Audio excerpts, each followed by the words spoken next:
22 to 23% of Black professionals in the UK report anxiety or depression. It genuinely does impact you when you enter a space and there's not a single person there that you feel you can relate to. So at that point, you realize that it's having a massive toll on your mental health. Therefore, you've reached your breaking point and you don't want to cross over. Yeah, and I'd never done that before, Yes. This is the first time in my life that I've ever given up.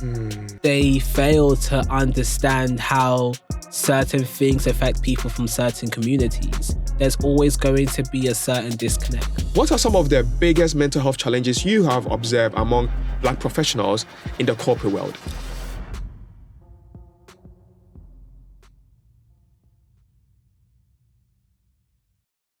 Hello, everyone. Welcome back to the Shelf Conversation podcast. And today, my guest is Kwabena Osei. So Kwabena is an Amazon best-selling author and Oxford graduate in history and politics whose work spans in law, policy, and creative storytelling. Beyond his professional achievement, Kwabena has navigated the pressures of high-performance spaces from academia to the corporate world while advocating for mental health, resilience, and self-understanding. In this episode, we will explore the realities of being Black in high-achieving environments, the silent cost of success, the impact of mental well-being, and how we can begin to build healthier spaces for ambition to thrive. So thank you very much for honoring my invitation, Kwabena. How are you doing today? I'm doing all right. How are you? I'm doing well. I'm doing amazing. I'm just coming back from work. So I've actually had a very long day. But other than that, I'm actually doing well. So we're going to delve straight into the conversation. Can you share us a little bit about your journey from Oxford to your current professional and creative work? Yeah, so I don't really know where to start. Mm-hmm. So I started at Oxford in 2020. So it was during the pandemic. And basically, it was a long story behind how it kind of happened. Mm-hmm. So I didn't actually get to do my A-levels because the pandemic meant that schools had to close. Yeah. And so basically it was a long waiting period of just, wondering whether or not I was going to get in until, the U-turn happened. But you applied for Oxford, right? Yeah, I did. As your first choice. I actually was originally going to apply to Cambridge, but then I changed my mind and I did Oxford to actually instead. fight the Oxbridge. Wow, fantastic. So how did you receive the news when you found out that you've gone into Oxford to study history and politics? You know what? I think the night before, I was like, I didn't know if this is going to happen. What was your other choice, by the way? My other choice. So if I wasn't going to get into Oxford, then I basically was stuck between UCL and Birmingham. Okay. And I liked both of them for different reasons. Okay. But I couldn't really decide on either one. I felt like UCL was a lot more academic. Birmingham was a lot more fun. And there were also loads of people I knew in Birmingham as well. Okay. But I didn't want to choose between one or the other. But luckily I didn't have to because I then got into Oxford, which is pretty awesome. How did your family take it? I believe you're the first person from your family to go to Oxford. Yeah. And your whole, your immediate community as well. How did your family take it? I think they were proud. I can't 100% remember. Like you'd think like they would be like over the moon, right? But that morning I remember my mum was actually quite, I would say quietly proud. She wasn't like screaming and jumping off the walls and everything, but there was almost like uncertainty. Kind of like she knew I was going to do it. She prayed about it. Yeah.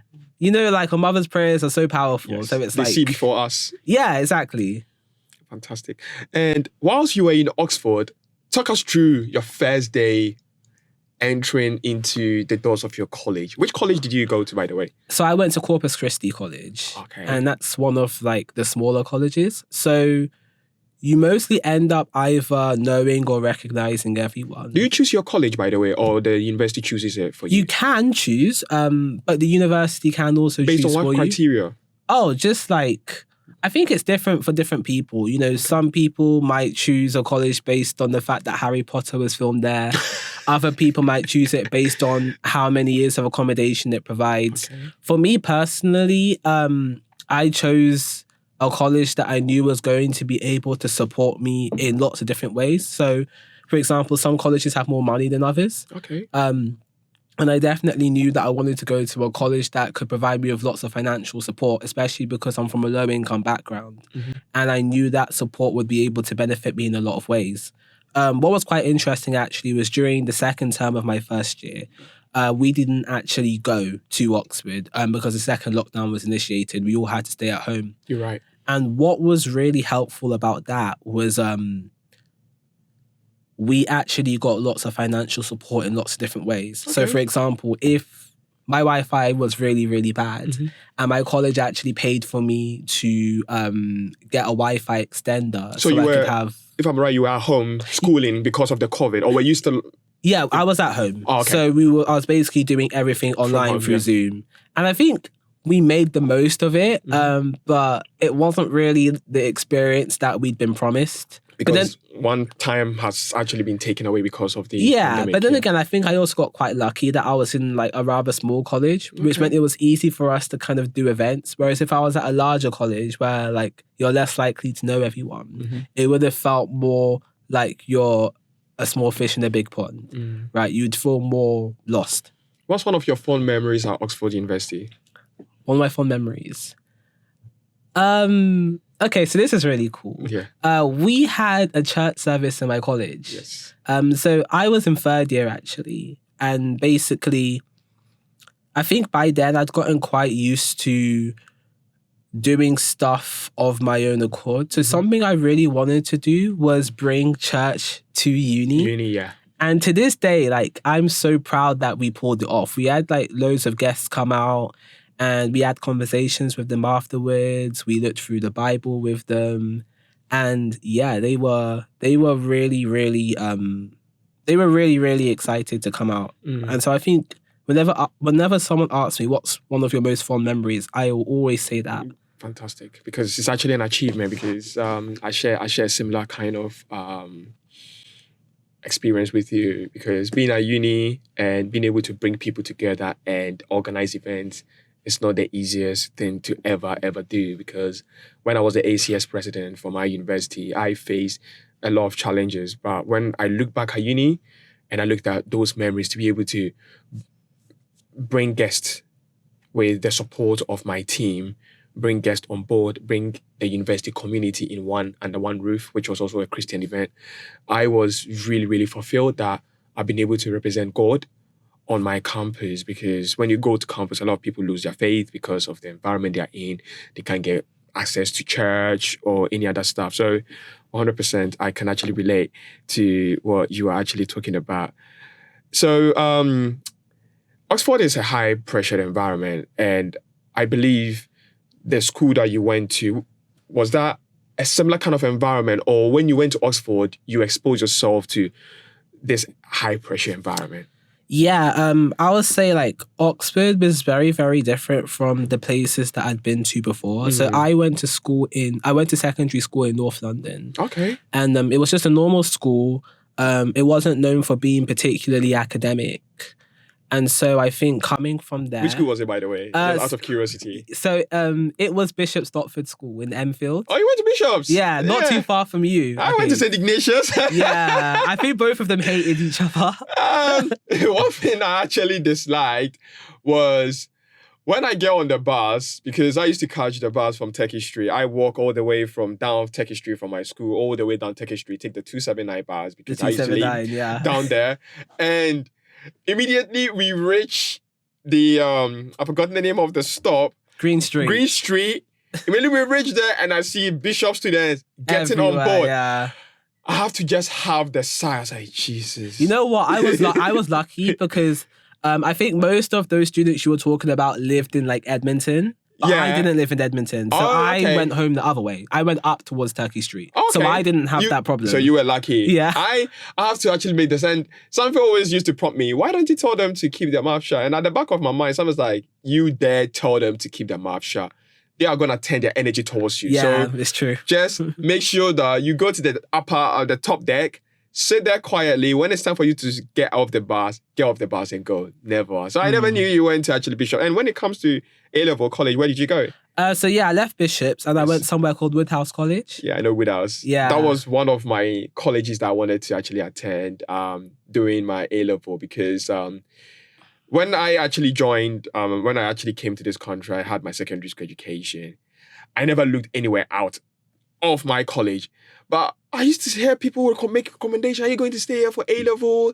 Are you not going to move out? So I was like, I'm new in this country. I don't want to join the wrong crowd, or I don't want to join an education system that I'm not used to. I don't want to throw myself away. So I stayed in my college. But when my results came out and I didn't get some of the subjects I wanted to study for A-level, that was when I started looking at. And that time I was doing the NCS, the challenge. And all the people I knew on there, they were going to Woodhouse. Yeah. So I was like, did I make the wrong decision? So on the day of one of our results, after our results there, and I realized I smashed my GCSEs, I started going to Woodhouse to go and look. That's when they told us that the school is oversubscribed. Yeah, it's a very, very popular college. Like, my year group was really, really big. Wow. I think I'm probably over-exaggerating, but I think it was about 800 people in 1 year. I will not be surprised. And compared to Bishops, which by comparison is really small. Yes. Like, my year group back in Bishops was 90 people. Wow. So it's like to go from like this very small secondary school to this massive sixth form. I think it was good. I mean, it was uncomfortable at first, but it was good because I got exposed to lots of different kinds of people. So with Bishops, for example, at the time I was there, it was predominantly Black working class people. Ghana, Nigeria, Congo. I mean, there weren't many people from Congo. It was mostly Ghana, Nigeria, and Jamaica, right? And then I go to Woodhouse and I meet South Asian people, East Asian people, white American people, like literally ethnicities that I've never had the chance to meet before. And I think that was one really great thing about it. And one thing I actually love, because my younger brother also went to Woodhouse as well, because when he was going to Woodhouse, I was a bit skeptical because we have had a lot of mixed reviews. I had a friend who went to Woodhouse, and after she completed Woodhouse, she told us that one of the biggest advice she would give to people is not to go to Woodhouse. Not because Woodhouse is a bad college or it's a bad sixth form, but what she said was, you will get to be in a pool of different people from different walks of life. You'll get the serious people, you get the most unserious people. So if you don't take it and you mingle with the wrong crowd, it can actually throw you off, and your whole education focus can actually drift. So I was a bit skeptical that even myself, was I meant to actually attend, because I was scared of meeting people and the next moment you've lost everything. How did you navigate your head around being in such an environment to make sure that you are focused, that I came here to do this and I make sure that I achieve whatever I'm supposed to? Well, I think that's true of quite a lot of places, to be honest. I mean, not just Woodhouse, you could go to anywhere and end up in the wrong crowd, right? So I think for me personally, what was really important for me was to understand why I was there. I really made sure I had a good idea of what I wanted to achieve. Surprisingly, it wasn't actually Oxford at first. So when I didn't I'm not the sort of person that grew up saying that, oh, I want to go to Oxford. That didn't actually come until halfway through year 12. Before that, I had just gotten my GCSEs and I was just like, I know I want to do really well in A-levels. So I want to be around people who want the same thing. And I think after about a couple of months or so of trying to fit into certain crowds and not really getting along with them, I did find people who I was, attuned to. I wouldn't say I was part of a group, but I had lots of individual friendships.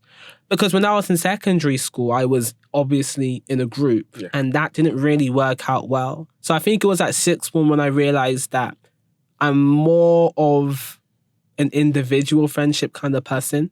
I feel like I'm someone who likes to give my all to people. And it's kind of hard to do that in a group. Fantastic. And talking of that, we'll get back to that part of the story.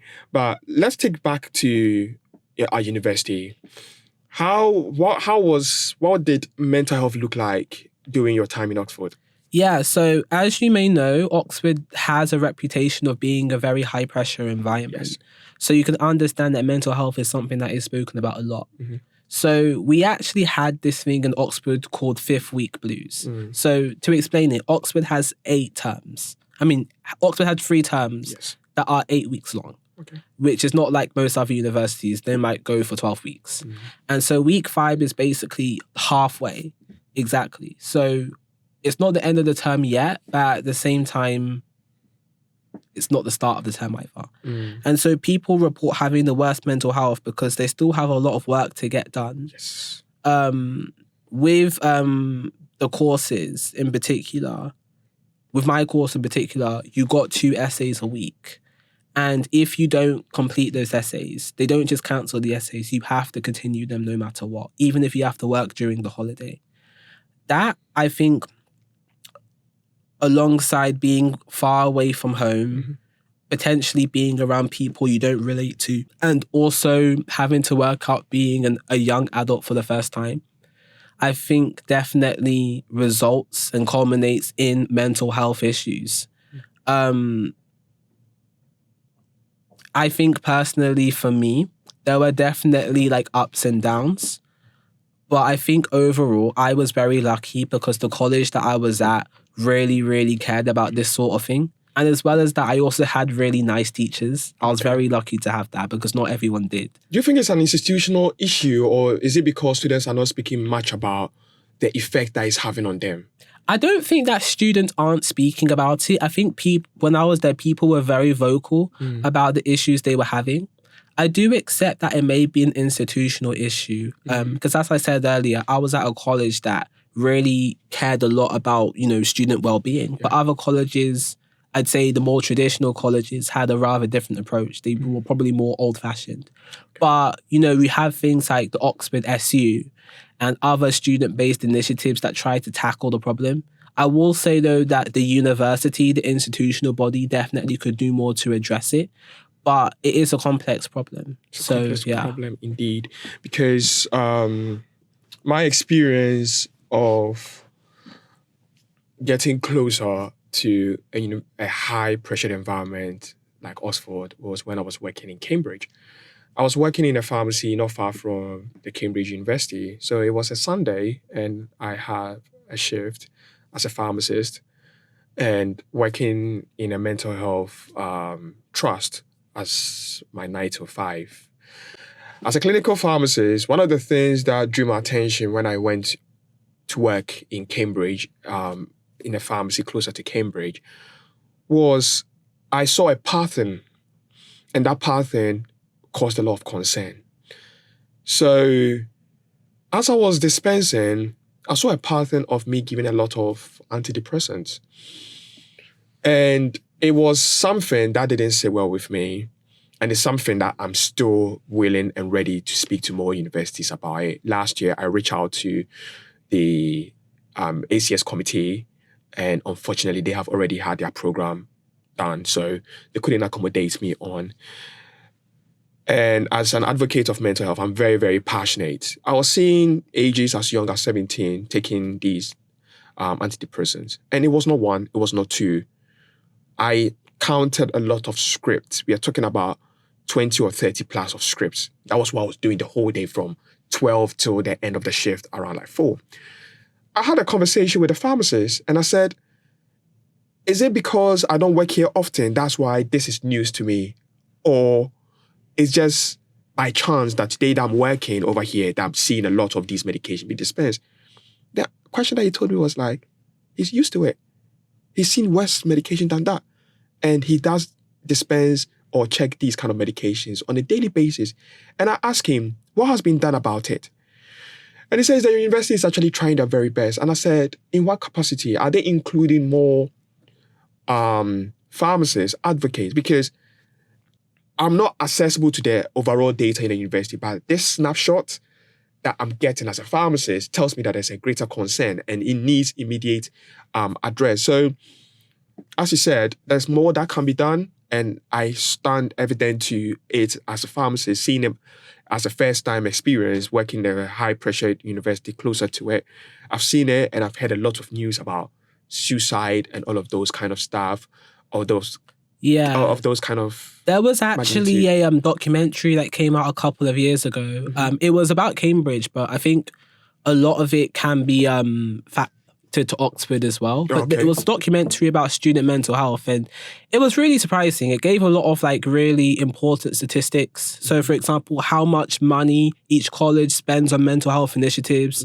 Some give loads, some don't give anything, one college gave £0. Some colleges say, there's resources on the website, but we don't really do much with people.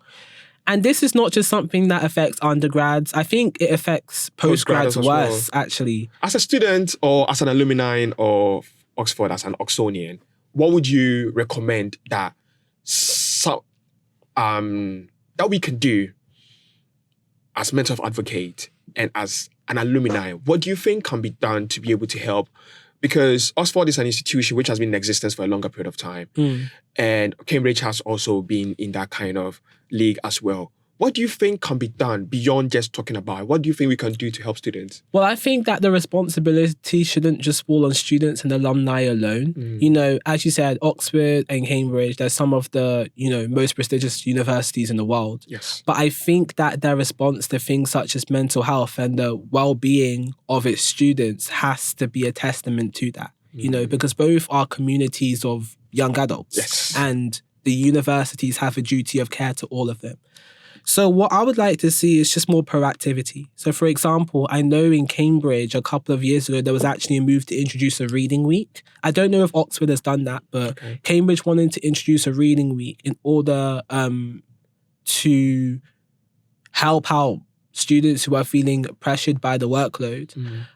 As for Oxford, I know that, professors actually take it upon themselves to not assign essays on certain weeks so that people have a bit of breathing space.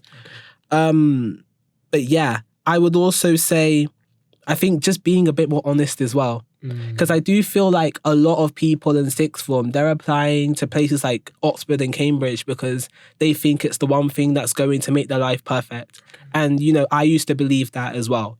Coming from Bishop Stopford School. Yes.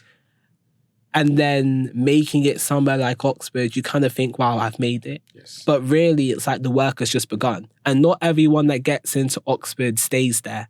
There's this thing called rustication, which is basically another word for suspending your studies.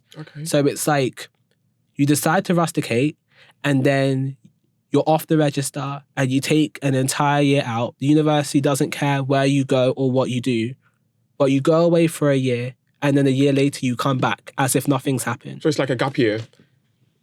It's like a forced gap year for mental health reasons. Does the university make that decision, or is it students who make that decision? It's a case-by-case basis. So for example, when I was in third year, I did consider it because I was having a lot of challenges in my personal life, which was affecting me at uni.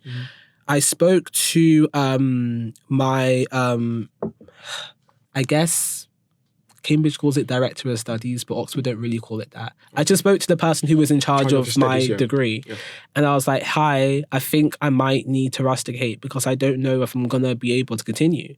And then he was like, with all due respect, like, you're almost to your finals. You're doing your dissertation. There's not really any point at this stage. You may as well just finish. And I mean, I took his advice, right?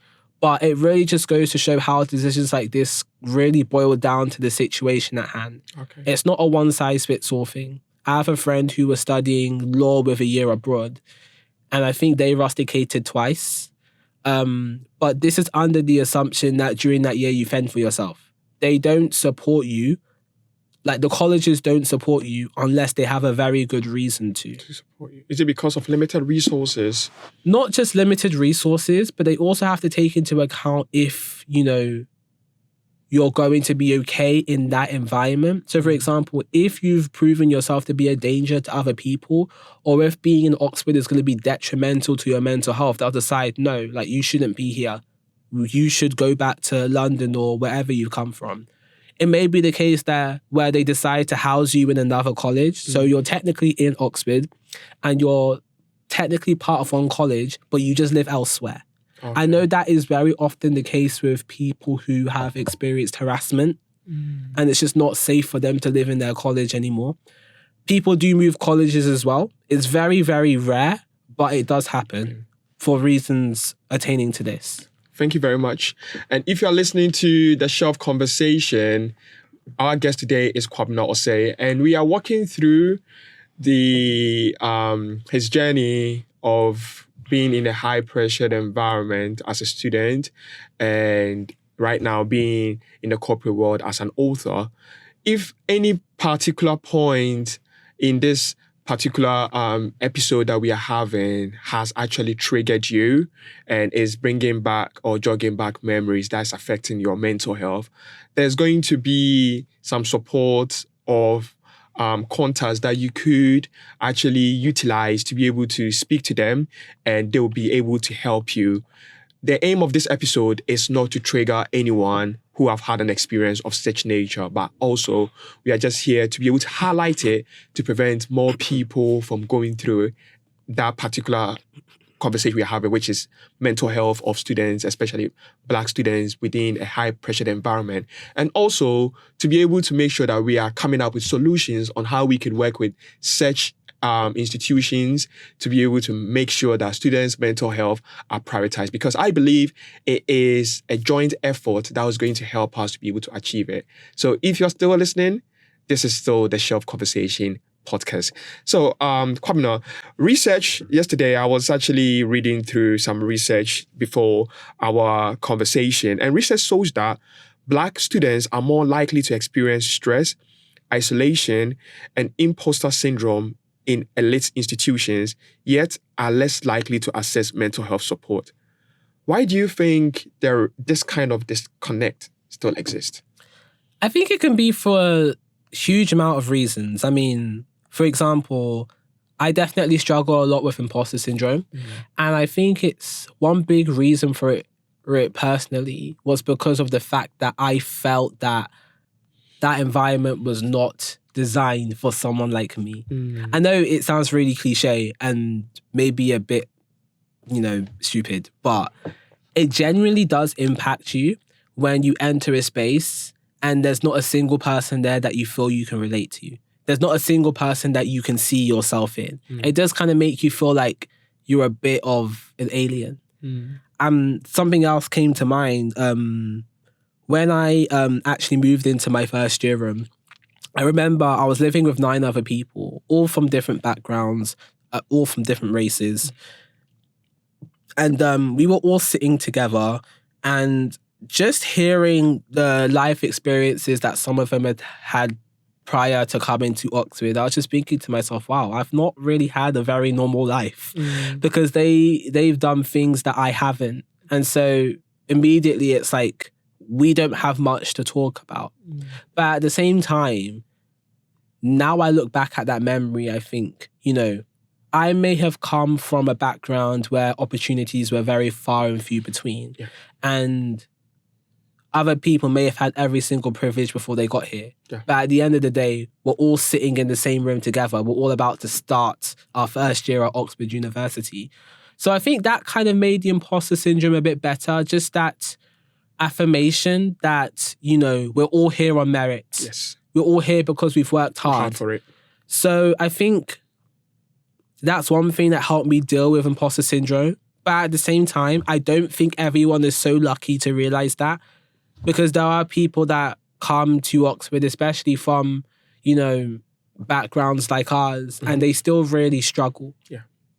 And another research, whilst reading about our topic in terms of mental health in education, the Office for Students found that only 53% of Black students with a mental health condition graduate with a second class upper or first class, compared to 77% across all students. And globally, young Black men face rising rates of depression, anxiety, and suicide, often linked to experiences of exclusion and pressures. What are some of the pressures or mental health challenges that you think Black students face in high-performing environments? Wow, that's a loaded question. I think that one that is very important is, we've already spoken about imposter syndrome. Yes.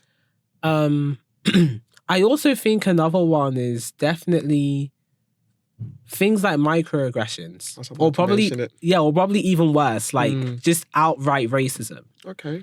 It's not something that I personally experienced while I was at Oxford. Like the most racist thing I experienced was this preacher on the street I tell them what my name is, Yes. because obviously I have a very Ghanaian name, and they're like to me, "Oh, are you from, I don't know, Zimbabwe or something?" And I'm like, "No, I'm not from Zimbabwe." And he was like, "Are you sure? I've heard that name before." And I'm just like, you clearly haven't. Yeah. But I do think that, especially with Oxford, Yes. because it's not really a huge place, there's a lot of gossip.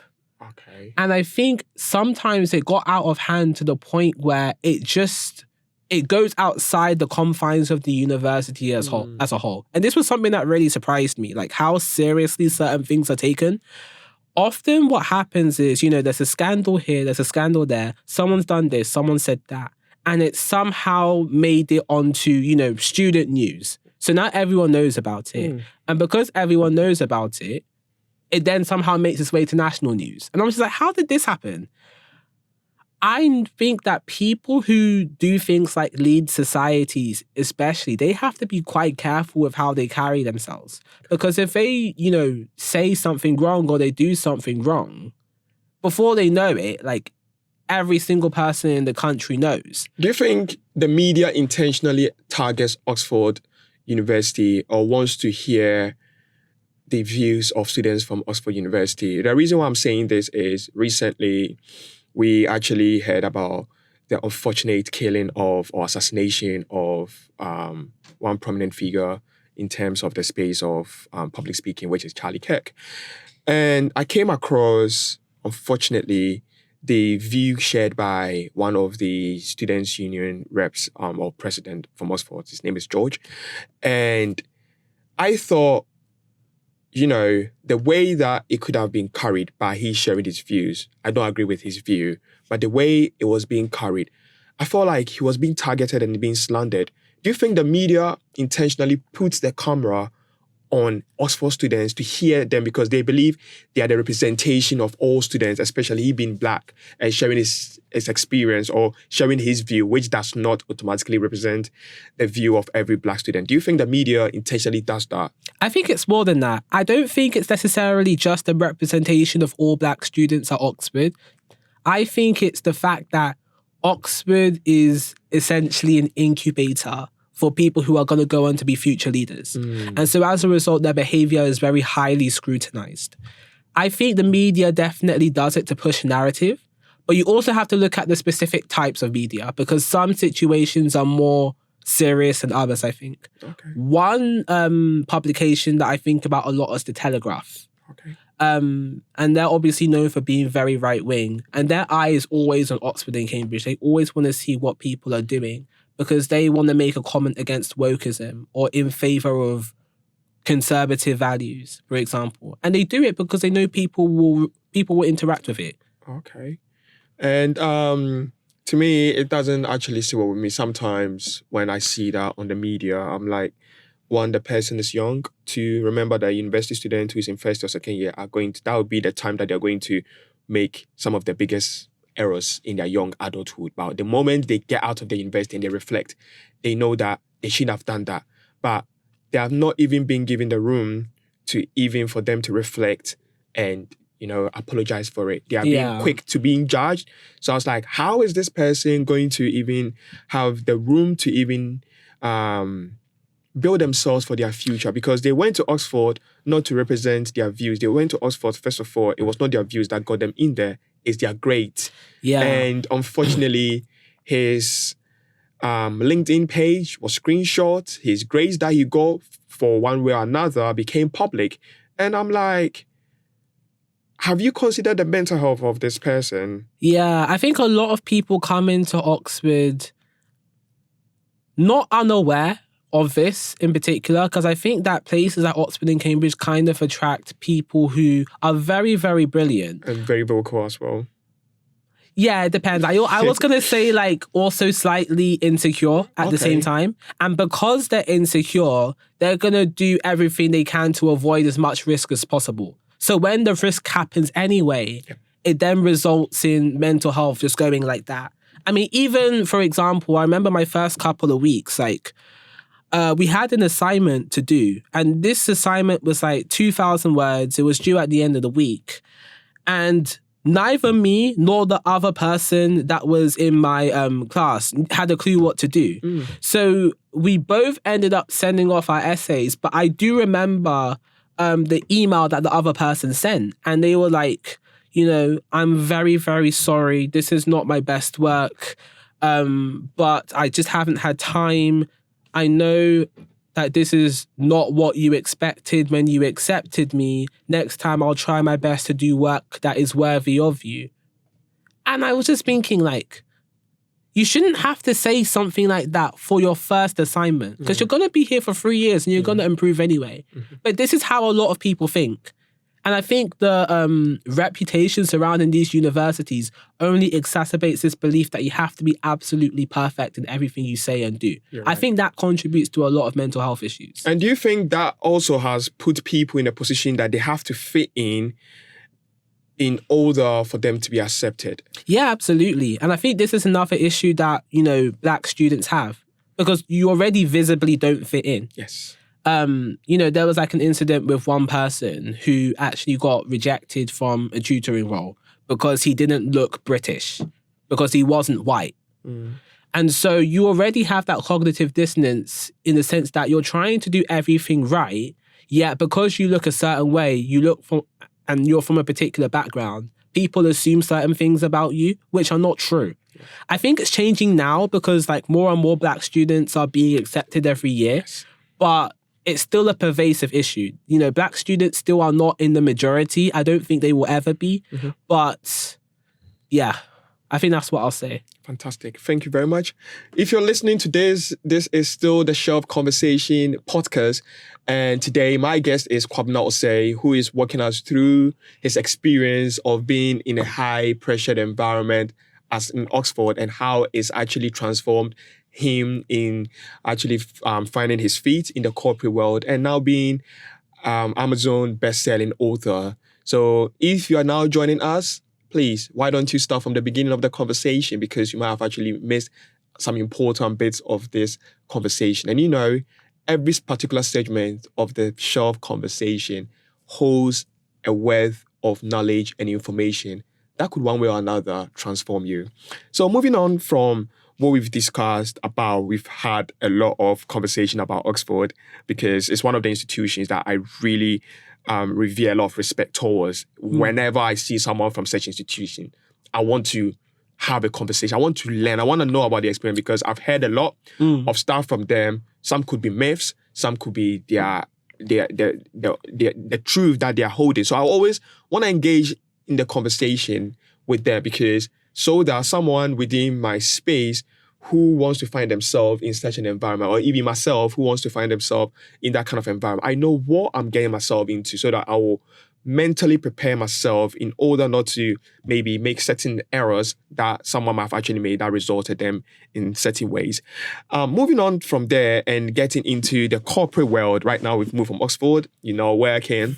So in the corporate world, some statistics that I found in the corporate world, 22 to 23% of Black professionals in the UK report anxiety or depression, higher than the national average, often due to microaggression, which we've made mention of, performance pressure, and lack of representation in leadership.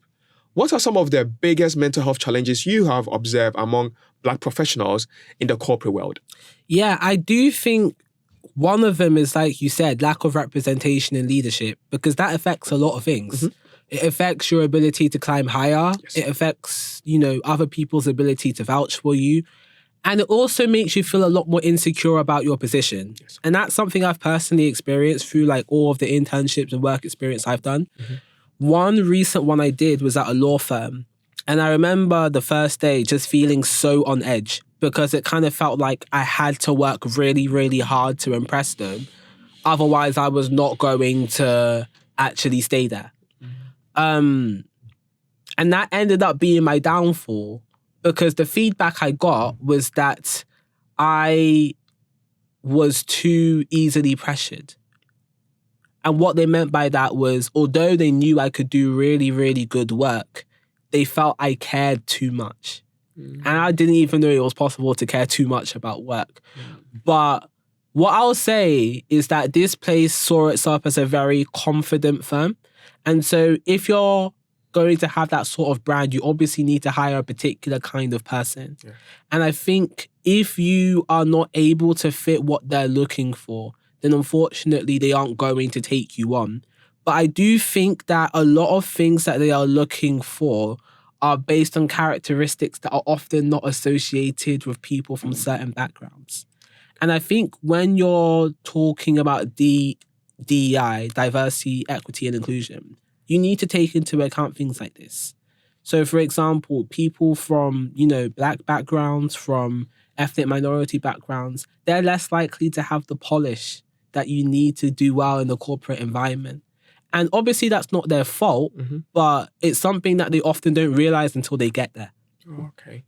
Thank you very much for actually sharing, because on the back of what you've actually shared, I remember we follow both of us follow each other on LinkedIn, and you are very, very expressive, and I love it because I like people who always want to share that kind of authentic side of them.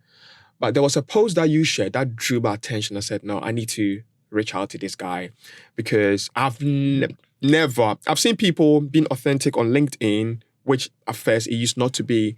But the post that you made about your own personal journey, about your journey in the corporate world, really struck a chord in me. And I'm like, this is a Ghanaian brother. He's done well for himself, gone to Oxford, BA in history and politics. Why is he feeling this way? What can I do to help? And I because I'm an advocate, I know what could possibly happen next if he doesn't get the help. And that's when I actually reach out. And I believe you took a break from LinkedIn, right? I think when you came back, that's when you saw my post and you actually responded to me. And I was glad. At that point in time, how were you feeling that made you feel like, you know what? I think I need to let the world hear about this, because you came from an environment, which is Oxford, that a lot of young Black people do not get the opportunity to express themselves. What changed between the time that you completed and the time that you made that post? Yeah, so mostly I made that post because I felt like I didn't have much support. So my plan after Oxford was to basically do a law conversion and then get a training contract, do the SQE, which is the solicitor's qualifying examination, and then work in a law firm. Which is what most people do, right? Yeah, and then work in a law firm and then, become a lawyer. That was the plan. By the way, how was your course? Which course? Politics and history. Oh, I loved it. It was great. Yeah, so I graduated, got my 2-1. Then I went to the University of Law and I did a law conversion. But my experience there was not the best. Okay. For quite a few reasons. I felt. You mean in the law firm? No, at the University of Law. Okay. So my experience there was not great. I would say firstly, it was because the teaching style was very different from Oxford. It was very self-directed, which I wasn't used to at the time. Were you expecting that? No, I wasn't, because we had tutorials in Oxford where we write essays and then we talk about the essays. But here it's like you've got to do these online tutorials and then do the work and then come in about 4 times a week and talk about the work you did. But it was very, very self-directed. So I didn't have any of the textbooks or anything like that because I couldn't afford them. I was self-funding the course on my own, which is a task in itself. Yes. And it got to the point where I just couldn't do it anymore. It just felt as if I had absolutely no idea how to do it was like I was going through the entire course blind. On top of that, there were some other challenges that my family were working through. So eventually I just thought, okay, no, I'm just going to stop it because it's not going to end well if I keep on going. So at that point, you realize that it's having a massive toll on your mental health. Therefore, you've reached your breaking point and you don't want to cross over. Yeah, and I'd never done that before, because... And that's brave of you. Yeah, by that time, I was like, I went to Oxford. I have a reputation for being very academic. Yes. This is the first time in my life that I've ever given up on anything academic. And I was devastated because I didn't want to leave. Yes. I think I thought about it as early as January, but I wanted to push on. But by the time it got to about March, April time, I was like, no, I can't continue this. This has to stop. Otherwise, I'm not going to be okay. So then after that, I then did an internship at a law firm, the one that I was talking about earlier. And that lasted for a week, but I was just so stressed because I kind of felt that it was all for nothing. It was all or nothing. And I then didn't get into that law firm, which I was upset about. But I was even more upset with the feedback that I got. I think it almost made me give up on that career path entirely. Because it was like, to get so close and to be told that, you're doing the work perfectly, it's just you have these character flaws. It just made me feel like, why am I doing this? And is this specific for becoming a lawyer? They were literally just talking about confidence. Oh. So it was like... And how can one develop one if they don't work and be trained on it? I mean, the way I saw it, it was like, yeah, the things you're saying that are wrong with me are things that can be taught. Yes. But unfortunately, law is like so oversaturated that, these firms, these oversubscribed firms can afford to reject people for those reasons. So I nearly gave up on law after that. And I didn't know how I was going to break the news, which is why I took a break from LinkedIn, because at that point, I'd kind of fashioned my whole personal brand around law. And I looked back at it and I was just like, this was such a mistake. Because now I can't say, oh, I'm interested in finance or I'm interested in consulting. People ask you about law. Yeah, when people ask me about law all the time, people ask me about advice on how to get into law all the time. And I feel like I'm not going to have anything to say to them. Yeah. So yeah, like it was really demoralizing just going from, being this award-winning graduate to now not really having anything under my belt. And it's funny because it was actually around that time when I started thinking about writing a book. And we will come to that. Yeah. Thank you very much, Kwabena, for sharing. And if you're still listening to this, you are listening to the Shelf Conversation podcast. And I believe that the conversation that we are having has actually helped you to see the reality of young Black people studying in a high-pressure environment to start working in the corporate world, which has even got another high demand on their back. So if this is something that has really resonated with you, why don't you share your experience within the comment section? And also, please subscribe and share it with other people so that we can all grow as a community, because you can also get your questions being answered and posted on the community tab as well. So why don't you join the community for us to make sure that we are all fighting against unhealthy behaviors that contribute to a toll on our mental health together. So, Kwabena, you have diverted your path also in creative writing. The reason I'm saying also is because I believe you have not closed the door to law. No, I haven't. You haven't. Fantastic. You want more lawyers. So that's why I made mention of also.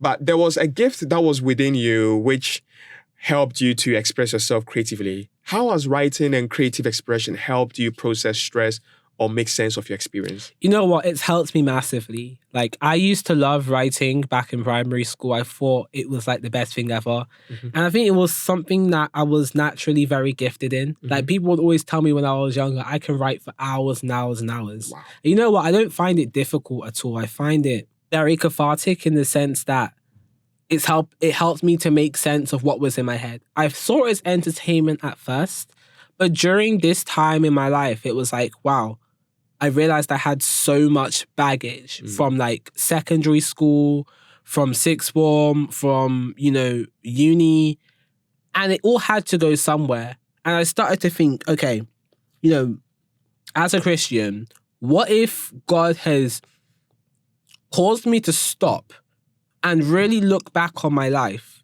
before I enter this very, very difficult and complicated corporate world?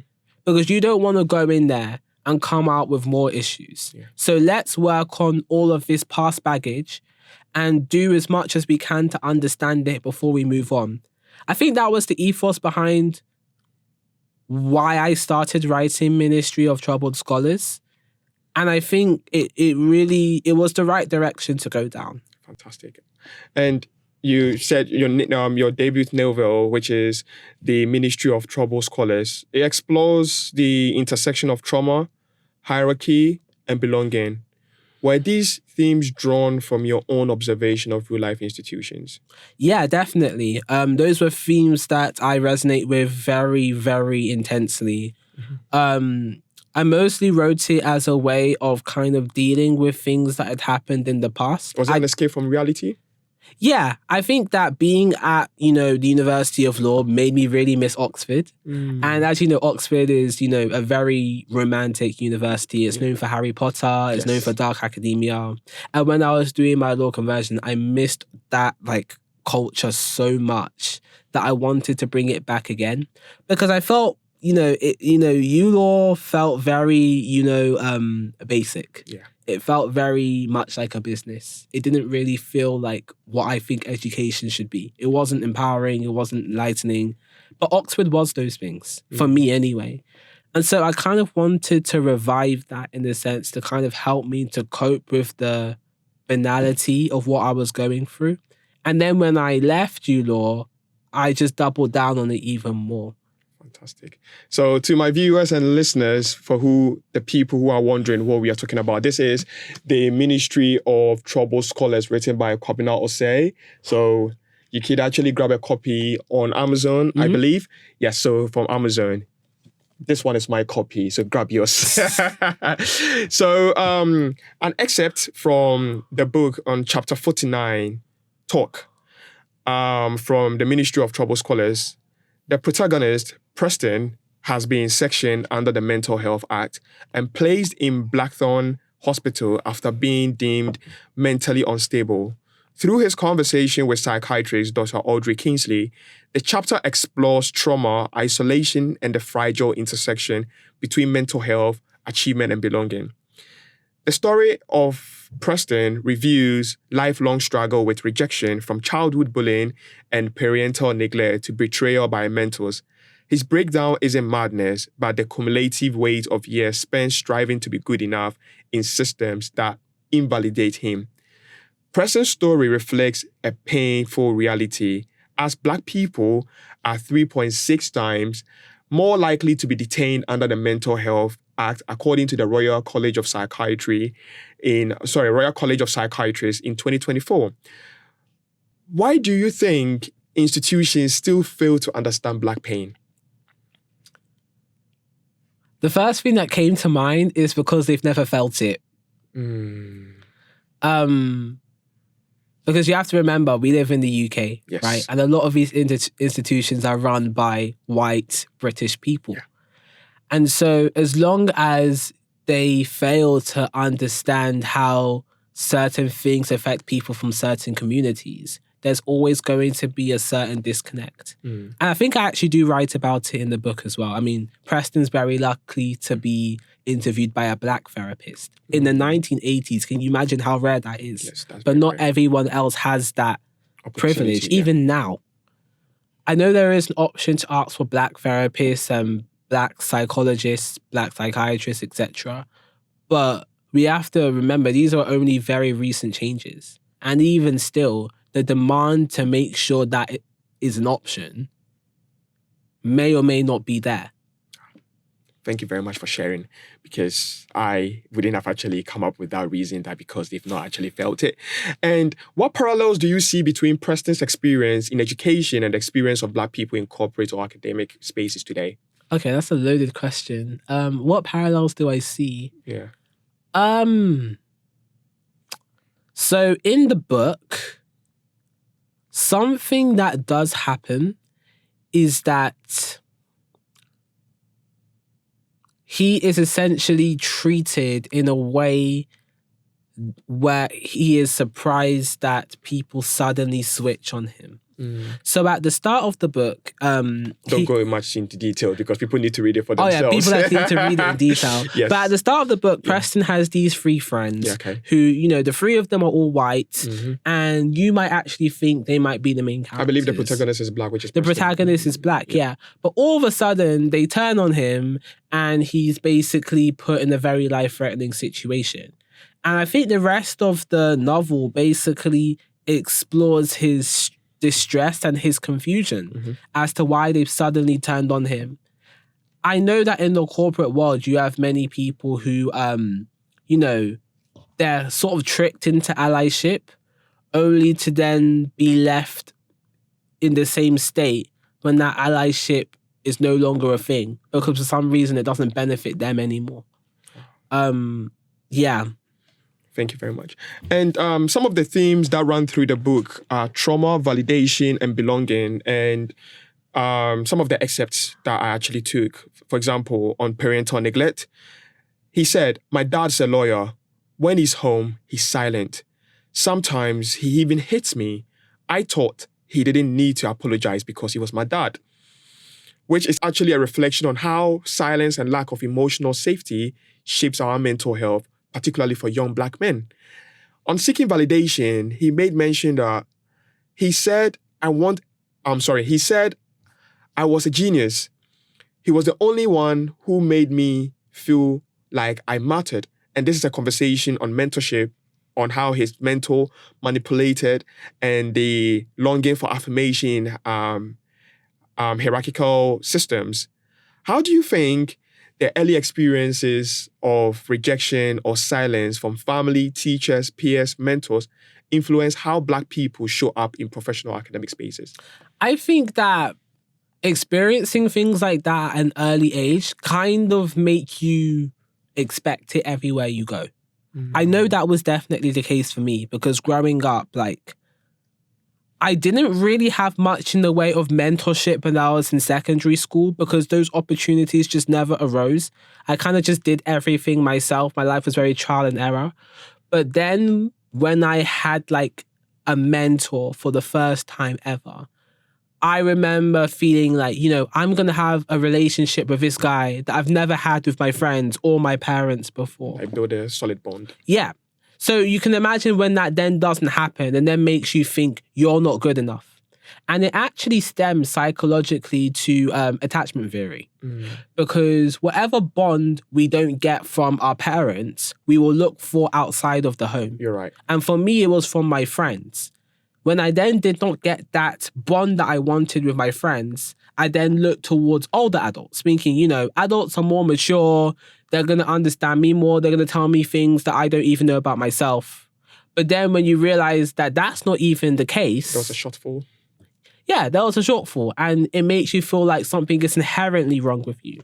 And I feel like a lot of people probably move through life thinking like that, thinking that something is inherently wrong with them that makes them unable to form any sort of bond with anyone. And I think it does affect how people show up in the workplace because they're less likely to be assertive. They're less likely to have a sober view of themselves. They're more likely to be insecure. They're more likely to be inward focused. And we can't have Black leaders who are inward focused because to be a leader in the corporate space requires you to be quite extroverted. It also requires you to have, interpersonal skills. Yes. And you can't really develop interpersonal skills if some of your most, core relationships have been damaged right from the start. Fantastic. I never even thought about that, honestly speaking. So thank you very much for actually sharing with us. And we are getting to the closer to drawing the curtains down for this conversation. What advice would you give to young Black professionals or students who are struggling to balance ambition with mental well-being? I would say that it's a very delicate balancing act. But something that I've learned just throughout the years is that it's very important to have some form of support.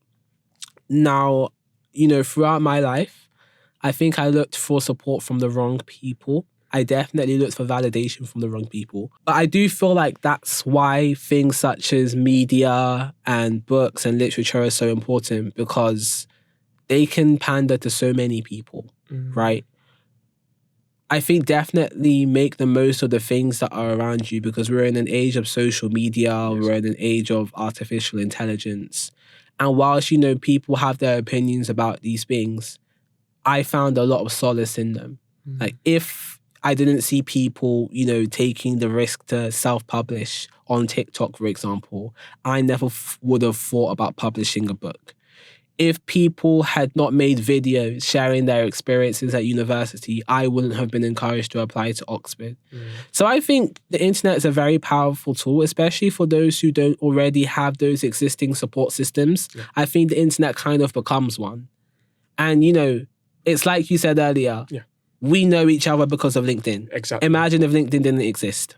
We would have not actually had that connection. So yeah, I would say, there's always support and it might not be in the places that you expect it.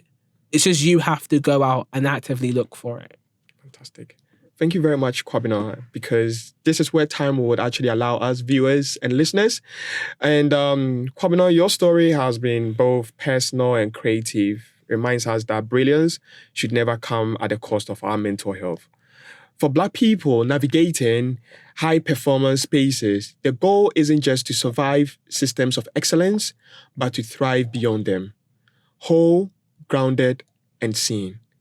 Thank you very much for accepting the honor of being on my my platform. It's actually our platform because the Shelf Conversation is a community-based platform to be able to help us to be able to navigate through. Before you go, where we've made mention of where people can actually find, which is on Amazon, is there any other platform that people can find? Is it sold in bookshops on the high street? Not at the moment, no. Not at the So moment. it's just on Amazon, but Okay. you can purchase it on Kindle as well if you Okay. prefer the digital format. Fantastic.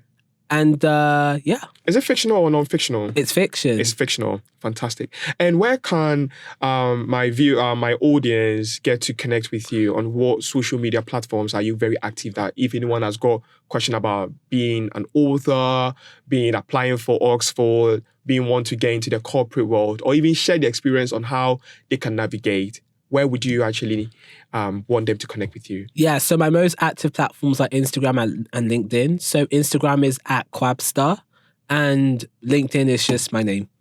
Kwabena Osei. Yeah. Thank you very much for sticking with us. And this is another fantastic episode of the Shelf Conversation podcast. Can't wait to catch up with you in our next episode. Thank you and stay safe.